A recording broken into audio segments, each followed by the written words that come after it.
Sir ये मैंने outstanding amount की डिटेल्स मेल कर दी। सर मैं निकलती हूँ। अरे रुको, इतनी जल्दी क्या जाने की?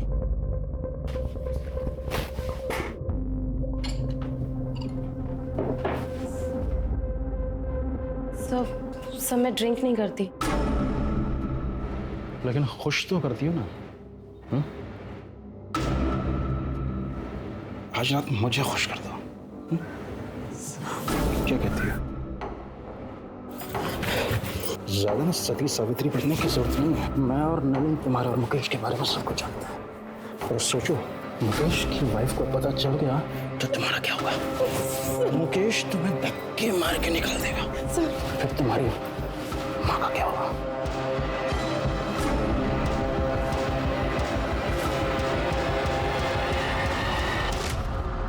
सर मैं मानता हूं कि मैंने साक्षी का कई बार फायदा उठाया है, लेकिन मैंने उसे नहीं मारा है सर। एक मजबूर लड़की को उसकी मां की बीमारी का बहाना बनाकर तूने ब्लैकमेल किया। भले ही ये कंफर्म नहीं हुआ है कि साक्षी को तूने नहीं मारा, लेकिन ये कंफर्म है तूने उसे एक्सप्लॉइट किया। यही रखो इसे।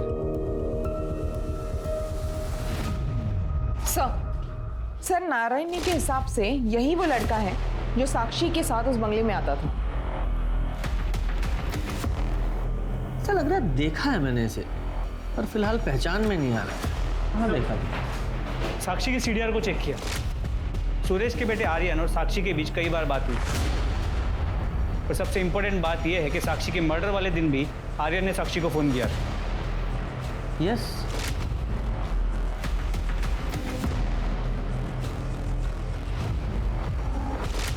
ये आर्यन है। शर्मा ये देखो इसका हेयर स्टाइल। आर्यन ही वो लड़का है जो साक्षी से मिलने वो कंपनी के बंगले में जाता था।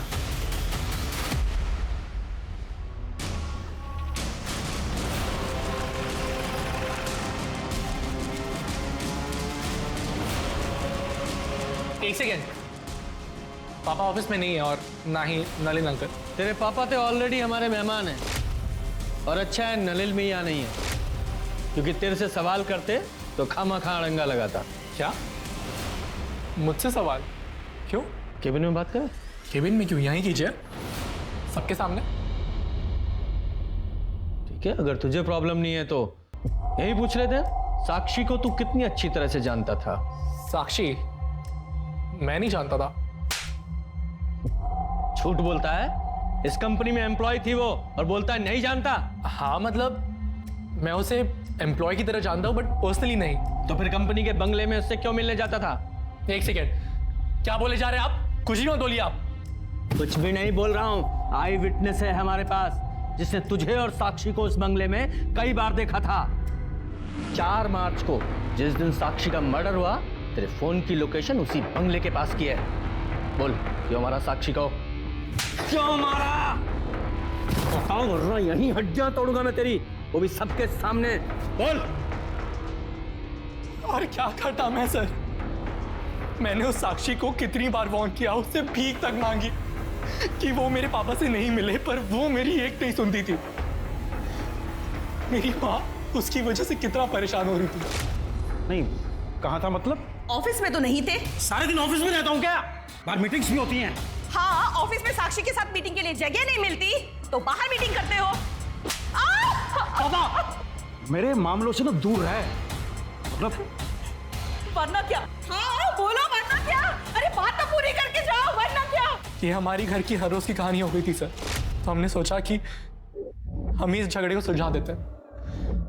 तो हमने साक्षी को कंपनी के बंगलों में बात करने के लिए बुलाया। लेकिन मेरी इसमें कोई गलती नहीं है, तुम्हें अपने पापा से बात करनी चाहिए। मैं बेवकूफ नहीं हूँ। ये घटिया काम करिए, तुम अमीर बनना चाहती हो ना? मैं तुम्हें मेरी फैमिली बर्बाद नहीं करने दूंगा। बेहतर होगा कि तुम ये जॉब छोड़ दो। और छोड़ दो क्या, तुम्हें ये जॉब छोड़ना ही पड़ेगा। मैं नहीं छोड़ूंगी, तुम्हें जो करना है तुम कर लो। तुम ये बिल्कुल अच्छा नहीं कर रही हो। लेकिन मेरे लिए यही अच्छा है। मैं तुम्हें तुम्हारी माँ की इलाज के लिए पैसे दे दूंगा, लेकिन तुम बस मेरे पापा का पीछा छोड़ दो, बस।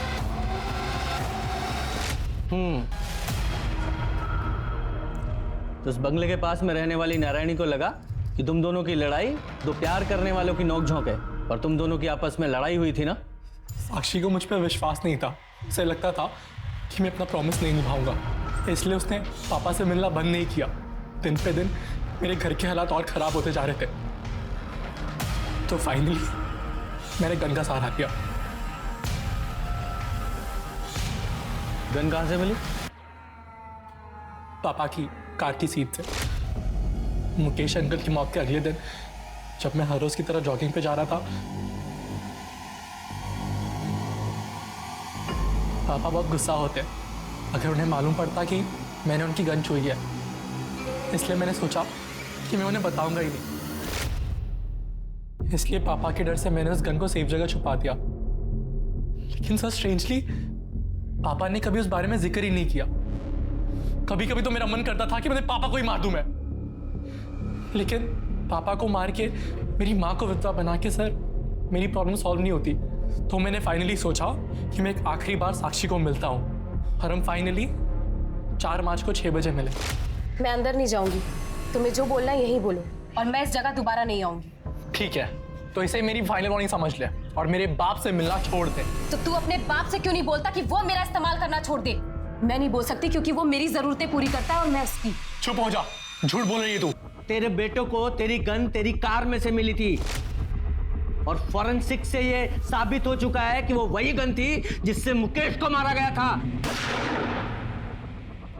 अब झूठ मत बोल और सच बता। मैं सच बोल रहा हूं सर, मुझे नहीं पता कि मेरी कार में गन कहां से आई। सर अगर आप मुझे मारना चाहते हैं तो मार दीजिए, लेकिन मैं सच कह रहा हूं, मुझे नहीं पता कि गन कहां से आई। शर्मा, कहीं ये सुरेश सच तो नहीं बोल रहा है? कोई सचमुच में ही सुरेश को मुकेश के मर्डर में फंसाने की कोशिश कर रहा हो? सर जब ऑफिस में पूछताछ की थी तो वहाँ के लोगों ने कहा था कि ऑफिस की कार तीनों पार्टनर्स यूज करते हैं और एक एक्स्ट्रा चाबी ऑफिस में भी होती है। हाँ, तो ऐसा हो सकता है ना कि या तो कातिल इन तीनों पार्टनर्स की फैमिली में से ही कोई है, या फिर इनके अलावा कोई ऐसा आदमी जिसकी पहुंच उन चाबियों तक थी। उसने मुकेश का मर्डर किया और गन इस सुरेश की कार में प्लांट कर दी। कौन हो सकता है ऐसा? पुलिस ने साक्षी के कातिल को ढूंढ लिया था। आर्यन ने साक्षी का कत्ल किया था अपनी माँ की खुशियाँ वापस लौटाने के लिए, बिना ये सोचे कि इस कदम से उसने अपने परिवार को बर्बाद कर दिया था। पर सवाल अभी भी वही था कि मुकेश का कातिल कौन है। पुलिस की हर संभव कोशिश एक डेड एंड पर जाकर रुक जाती थी। इसलिए पुलिस ने एक बार फिर सब कुछ शुरू से शुरू करने का सोचा और तब कुछ ऐसे तथ्य सामने आए जिसे पुलिस ने पहली बार गलती से नजरअंदाज कर दिए थे। इसमें साफ साफ तो लिखा है कि मुकेश अग्रवाल को जो गोली मारी गई वो सीधी नहीं बल्कि नीचे से ऊपर की तरफ। इतनी बड़ी भूल हमसे हुई कैसे? सर ये बात तो मैंने आपको बताई थी, इसमें भूल कैसे? भूल यही है कि हमने इतनी इंपॉर्टेंट इंफॉर्मेशन को नजरअंदाज किया है। मतलब मैं तुम्हें समझाता हूँ। मुकेश अग्रवाल की हाइट 6 फीट की थी और पोस्टमार्टम रिपोर्ट के हिसाब से उसे लगभग 10 फीट दूर से गोली मारी गई और गोली की ट्रैजेक्टरी नीचे से ऊपर की तरफ थी।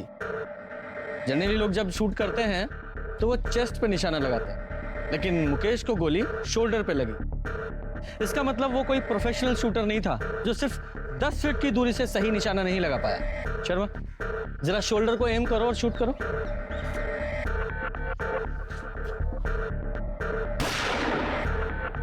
Very good. गुप्ता, अब तुम वहां जाओ और शोल्डर को एम करके शूट करो। सर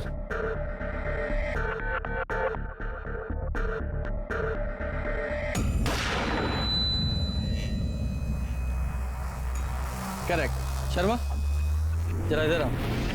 ये देखो, ये वो टारगेट है जो तुम्हारी बुलेट से हिट हुआ। वो एकदम सीधी बॉडी के पार हुई है और गुप्ता ने जो शोल्डर पे गोली शूट की उसकी ट्रेजेक्टरी नीचे से ऊपर की तरफ। मतलब जिसने भी शूट किया है उसकी हाइट मुकेश की हाइट से काफी कम थी। गुप्ता, तुम्हारी हाइट कितनी है? सर मेरे 5'8". 5 फुट 8 इंच। शर्मा, हमारे सस्पेक्ट्स में से किसकी हाइट 5 फुट 8 इंच की है? जरा पता लगाओ। सर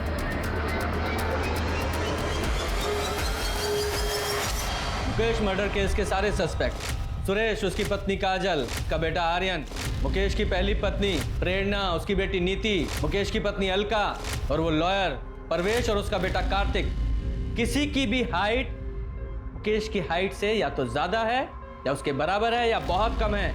किसी की भी हाइट परफेक्ट 5 फुट 8 इंच नहीं है, वो सिर्फ तेरी है।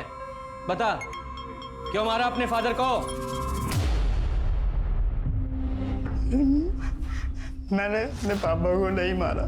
तो रो क्यों रहा है? उन्हें नहीं मारना था, उन्हें तो बस एक गोली में घायल करना था। मतलब गोली तू नहीं चलाई? ये सब पापा का ही आइडिया था। मैं आप पे गोली कैसे चला सकता हूँ? मुझे मारना नहीं है, सिर्फ घायल करना है, ताकि मैं ये इल्जाम उन सुरेश और नलिन पे लगा सकूं। उन दोनों ने मेरी जिंदगी मुश्किल कर रखी ऑफिस में। एक बार वो दोनों अरेस्ट हो गए ना, पूरी कंपनी हमारी होगी। जिंदगी में इससे बड़ी सिक्योरिटी और क्या होगी? पर साक्षी का क्या? आप उसे छोड़ दोगे ना? हाँ, छोड़ दूंगा उसे मैं। प्रॉमिस। हाँ। पापा ने पूरा प्लान तैयार कर लिया था। मेरे पास सुरेश अंकल के कार की डुप्लीकेट चाबी भी थी और मैं वहां चला गया जहां पापा ने मर्डर का प्लान किया था। ये जगह मैंने इसलिए चुनी है कि यहाँ आधी रात को भी ट्रैफिक होता है। हर 5-6 मिनट में कोई ना कोई कार चलाते। ये मुकेश का लालच ही था जिसने उसकी सोच पे पर्दा डाल दिया था। मुकेश का कातिल खुद मुकेश ही था। मुकेश ने प्लान तो अच्छा बनाया था, पर 10 मिनट की देरी ने उसकी जान ले ली और फिर शूटिंग एक एक्सीडेंटल मर्डर बन गया। पुलिस ने राहुल को अपने पिता के प्लान में साथ देने और फिर शूटिंग के लिए गिरफ्तार किया। मुकेश के प्लान ने बहुत सारे लोगों की जिंदगियां बर्बाद कर दी। अगर पुलिस से इन्वेस्टिगेशन में चूक नहीं हुई होती तो ये केस शायद पहले ही सॉल्व हो जाता, लेकिन इस केस की नियति कुछ और थी। और 1 साल बाद एक और खून होने के बाद पुलिस को न सिर्फ दोनों कत्ल में माउजर गन का कनेक्शन मिला, बल्कि ये केस भी उसके अंजाम तक पहुंचा। लालच बुरी बला है, संतुष्ट जीवन ही सुखी जीवन का मूल मंत्र है। अब मैं सोनाली कुलकर्णी आपसे विदा लेती हूँ। कल फिर मिलेंगे क्राइम पेट्रोल सतर्क जस्टिस रीलोडेड के इस नए अध्याय के साथ। तब तक सुरक्षित रहें, सतर्क रहें और अपने परिवार का ख्याल रखता। और उन सभी के पास मर्डर करने का मोटिव भी था। हर बार जब कोई नया सुराग मिलता, पुलिस उस एंगल से केस की जांच करती, पर इसके बावजूद भी पुलिस असली गुनहगार तक नहीं पहुंच पाई थी और हर बार एक डेड एंड पर जाकर खड़ी हो जाती थी। आखिरकार पुलिस को ये केस बंद करना पड़ा। तो क्या थी इस केस की सच्चाई? और वो दूसरी हत्या जो हमने अभी देखी, वो लड़की कौन थी? उसका और उसकी हत्या का इस केस से क्या कनेक्शन था? चलिए इसकी शुरुआत करते हैं वहाँ से जहाँ से ये सब कुछ शुरू हुआ। सर, हमने उनकी फैमिली को फ़ोन कर दिया। उनके बेटे और वाइफ आते ही होंगे। गुड। शर्मा और हमें इंस्पेक्टर साहब, कैसे हो गया ये सब कुछ? वो ठीक तो है? आप शांत हो जी, जरा मेरे साथ आइए।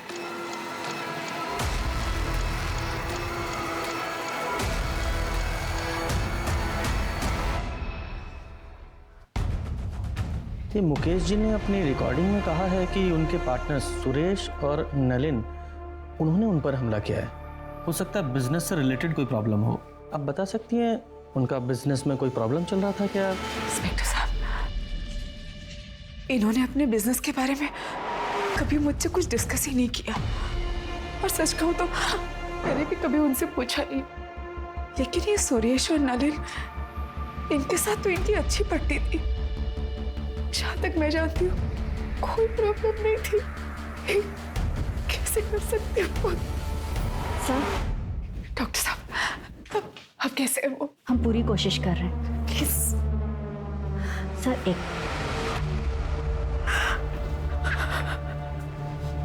ये सब क्या हो गया? सर, पेशेंट की कंडीशन काफ़ी क्रिटिकल है, बचने के चांसेस बहुत कम है।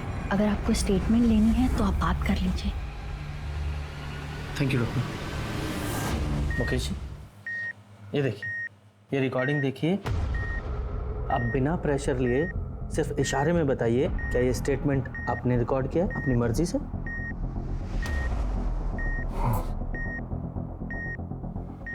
मतलब आपके पार्टनर्स सुरेश और नलिन, उन्होंने आप पर गोली चलाई?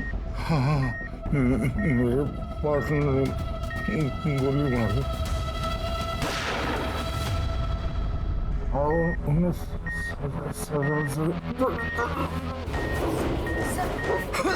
आप बाहर जाइए। नर्स, बैग नीचे करो।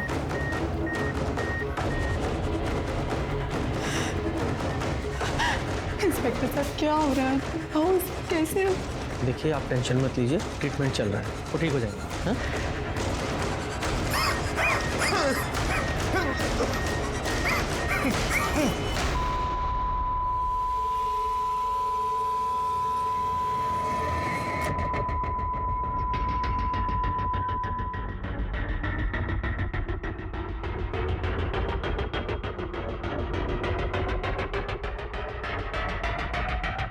I'm sorry. He's no me.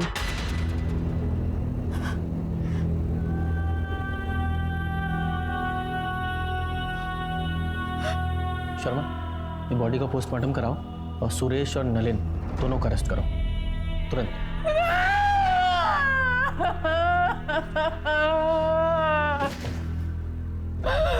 कैसे जा सकते हो?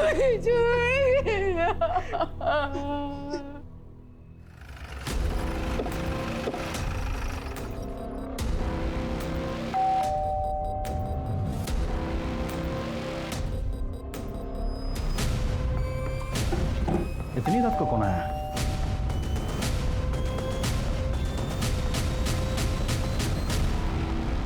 सुरेश गुप्ता। जी मैं ही सुरेश गुप्ता हूँ। पर बात क्या है?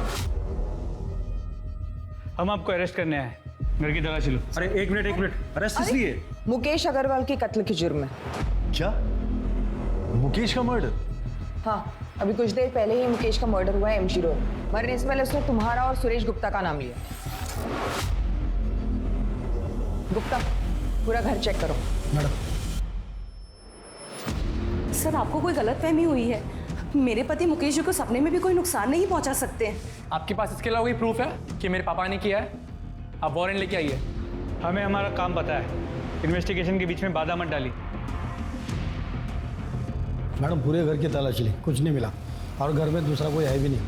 फैमिली कहाँ है तुम्हारी? मैं बैचलर। मुकेश का खून तूने किया ना?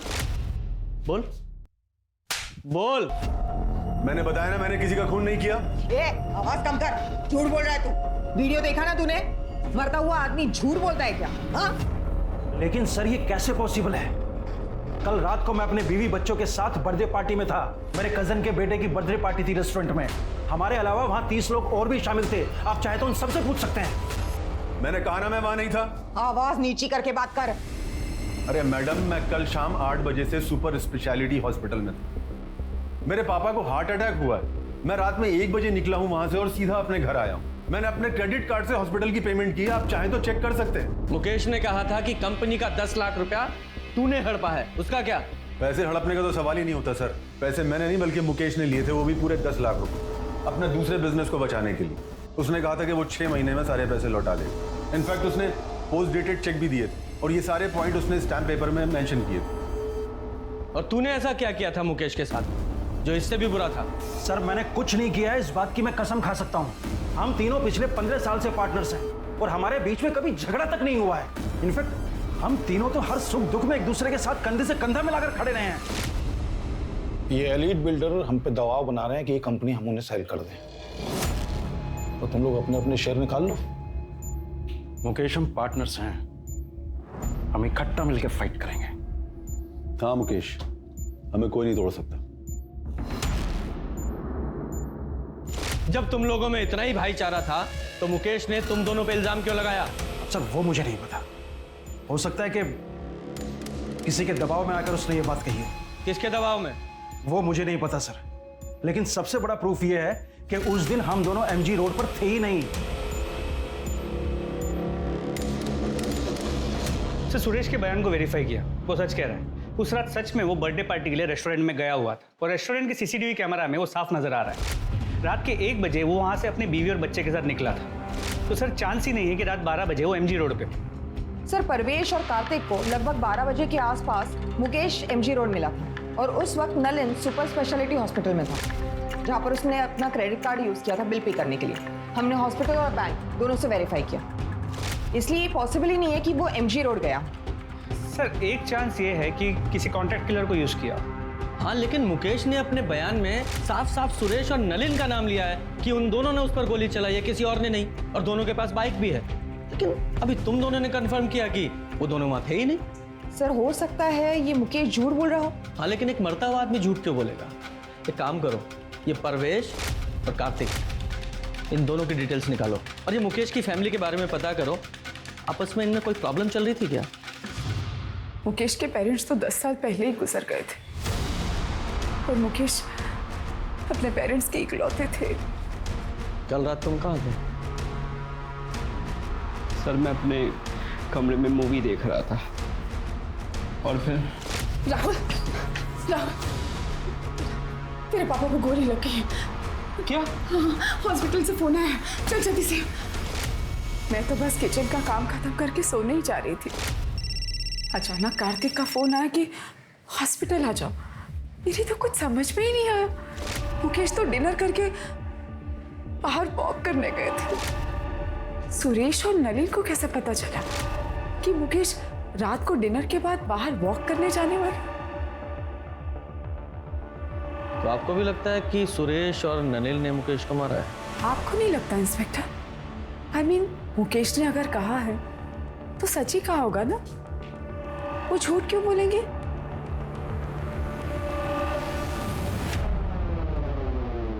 सर पोस्टमार्टम रिपोर्ट के हिसाब से मुकेश की मौत एक्सेसिव ब्लीडिंग की वजह से हुई है।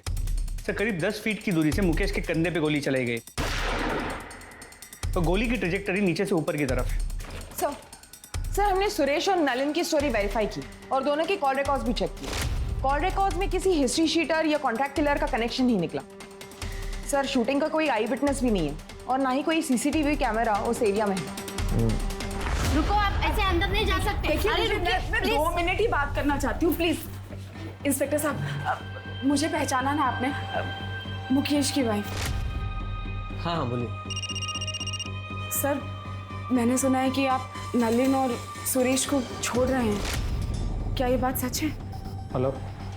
हाँ छोड़ना ही पड़ेगा ना, क्योंकि मुकेश जी का स्टेटमेंट हमारी इन्वेस्टिगेशन के फैक्ट से मैच नहीं करता और उन दोनों के खिलाफ हमारे पास कोई पुख्ता सबूत नहीं है, इसलिए हम उन्हें ज्यादा दिन कस्टडी में नहीं रख सकते। लेकिन सर आप भी जानते हैं खून हुआ है मेरे पति का, कुछ भी कीजिए, हाथ छोड़ रही हूँ आपके आगे। जिसने भी मेरे पति को मारा वो को मुझे इंसाफ चाहिए।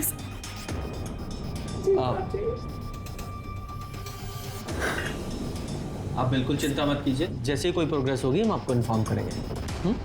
Thank you. सर इस परवेश के बारे में एक इंपॉर्टेंट इन्फॉर्मेशन मिली।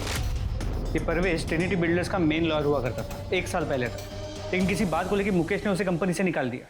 पर ये बात इस परवेश ने हमसे क्यों छुपाई कि वो मुकेश अग्रवाल को जानता था? सर आप जो कह रहे हो बिल्कुल ठीक है, पर पता नहीं उस दिन मेरे दिमाग से कैसे निकल गया कि मैं आपको बताता कि मैं मुकेश जी को जानता था। अरे ऐसे कैसे दिमाग से निकल गया? आप खुद एक लॉयर है ना, आपको कम से कम हमसे नहीं छुपाना चाहिए था, हमसे तो सच्चाई बताते हैं। जी बिल्कुल सही, पर मैं ये भी समझ सकता हूँ कि आपको इसकी वजह से मुझ पर शक भी होगा, पर आपका ये शक बेबुनियाद है। उस रात मैं और मेरा बेटा कार्तिक मेरे क्लाइंट के यहाँ शादी अटेंड करके घर वापस लौट रहे थे पवन बाग से। वहाँ से मेरे घर की दूरी करीबन 10 मिनट की थी, मगर लौटते वक्त एक ट्रक की वजह से पूरा रास्ता जाम था, तो हमने बीच का रास्ता लिया, तो हमें करीबन 15 मिनट लगे और वही रास्ते पर हमें मुकेश जी पड़े मिले। और सर मेरे पास वो वेडिंग इनविटेशन कार्ड भी है, ये देखिए सर। आप गनीमत समझिए कि हमने ये वीडियो रिकॉर्ड कर ली, वरना आपको तो हम पर शक होता। अच्छा एक बात बताइए, मुकेश ने आपको अपने कंपनी से क्यों निकाला था? एक्चुअली सर एक डिस्प्यूटेड लैंड था जिस पर 5-6 अलग अलग पार्टीज का हक था। मुकेश जी चाहते थे कि मैं इलीगली वो ज़मीन उनके नाम पर करवा दूँ। अरे वो 5-6 लोग हैं, लोअर मिडिल क्लास, उन्हें डरा धमका के भगा दूंगा मैं, वो अपना क्लेम वापस कर लेंगे, तो मैंने उसे तैयार करो। नहीं मुकेश, ये सब इलीगल है, नहीं करूँगा। तो आज के बाद तुम्हारी जरूरत भी नहीं है मुझे, तुम जा सकते हो। सर मुकेश जी ने अपने छोटे से लालच की वजह से 10 साल पुराना रिश्ता 1 मिनट में तोड़ दिया, तो मैंने भी कंपनी छोड़ दी और कभी पलट कर नहीं देखा। सर अगर मुझे ही बदला लेना होता तो मैं इतना लंबा इंतजार क्यों कर, बताइए आप। सर परवेश ने जो कहानी बताई थी वो करेक्ट है। वो लोग उस रात सच में शादी में गए हुए, शादी के वीडियो फुटेज में वो लोग साफ नजर आ रहे हैं। और सर उस रात हाईवे पे सच में ट्रैफिक जैम था जैसे परवेश ने बताया था, इसीलिए उन्होंने अंदर का रास्ता लिया। सर हमने सुरेश और नलिन की स्टोरी वेरीफाई की, सब सच बोल रहे। 6 महीने की इन्वेस्टिगेशन और सभी संदिग्धों पर नजर रखने के बाद भी जब पुलिस के हाथ कुछ नहीं लगा तो पुलिस ने इस केस को बंद कर दिया। पर नियति को कुछ और ही मंजूर था। मुकेश की केस फाइल बंद करने के 6 महीने बाद, यानी कि मुकेश के मर्डर के 1 साल बाद कुछ ऐसा हुआ जिसने बॉडी को पोस्टमार्टम के लिए भेजें।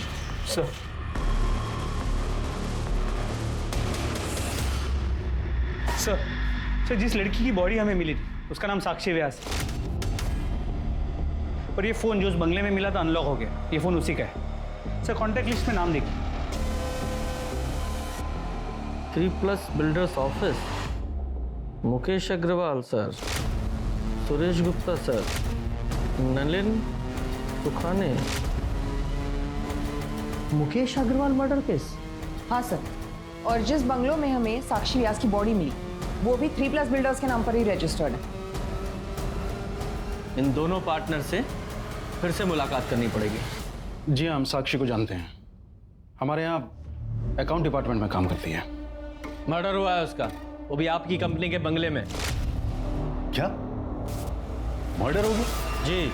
लेकिन कल तो वो ऑफिस आई थी, आज नहीं आई, तो हमें लगा कि शायद अपनी माँ की देखभाल के लिए छुट्टी ले ली होगी। साक्षी की माँ नूतन बीमार रहती है, वो अपने बिस्तर से उठ तक नहीं सकती है। अच्छा एक बात बताइए, उसे कोई परेशान वगैरह तो नहीं कर रहा था?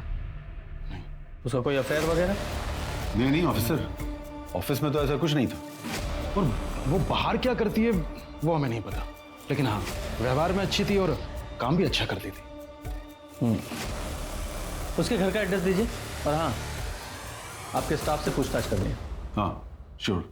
साक्षी ने अपने पर्सनल लाइफ के बारे में कभी आपसे कोई बात की है? नहीं सर, वो अपने आप में रहती थी, कभी किसी से ज़्यादा घुलती मिलती नहीं थी। साक्षी के बारे में हम ज़्यादा कुछ नहीं जानते सर।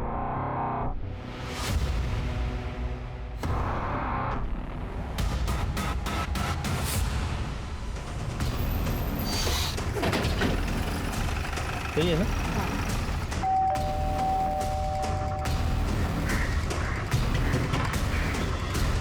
क्या हुआ सर? वो हमें साक्षी की माँ से मिलना है। नूतन जी तो बिस्तर पे है और उनकी बेटी साक्षी ऑफिस में होगी। क्या बात है इंस्पेक्टर? साक्षी का मर्डर हुआ। क्या? हे भगवान, नूतन जी का क्या होगा? साक्षी तो कितनी प्यारी बेटी थी। मेरे पास इमरजेंसी चाबी उन लोगों ने देके रखी है, मैं अभी लेके आती हूँ।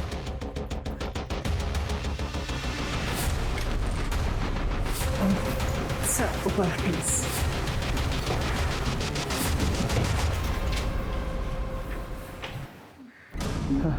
गुप्ता, डॉक्टर को फोन करो। सर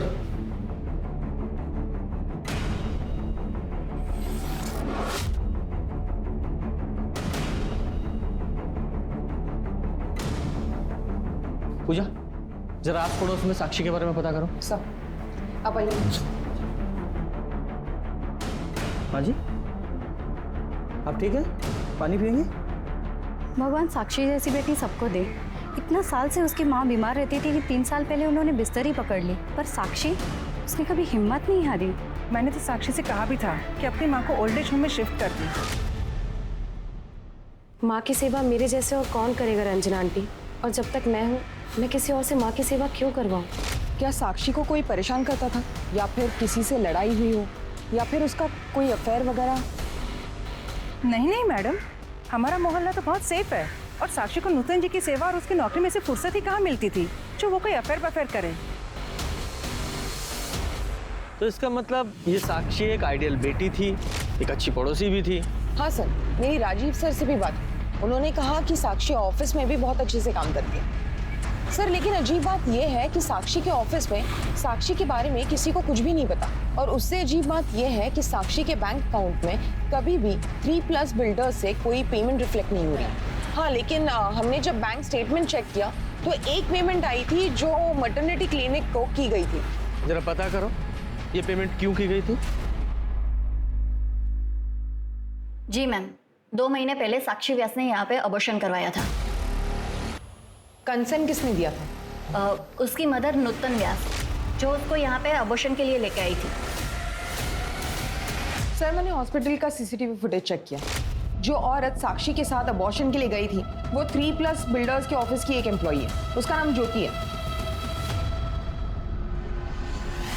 ये तुम लोगों की कंपनी में चल क्या रहा है? साक्षी एम्प्लॉय थी ना आपकी, फिर उसके बैंक अकाउंट में एक भी सैलरी डिपॉजिट क्यों नहीं हुई? आप सही कह रहे हैं सर, हमारे पास उसकी सैलरी का कोई रिकॉर्ड नहीं है, क्योंकि उसे सारी पेमेंट कैश में होती थी। क्यों? क्योंकि साक्षी का पूरा पैसा उसकी माँ की दवाइयों और उसके इलाज में जाता था। तो उससे क्या? वो इसलिए कि साक्षी नहीं चाहती थी कि उसकी सैलरी का एक भी पैसा टैक्स में कटे। अच्छा, कमाल की कंपनी चला रहे हैं आप लोग। मतलब एक एम्प्लॉय के लिए सारी कंपनी के रूल आप ताक पर रख देंगे। आइए, ये आप ही के एम्प्लॉय है ना? ये मोहतरमा साक्षी के साथ हॉस्पिटल गई थी उसकी मां बनके।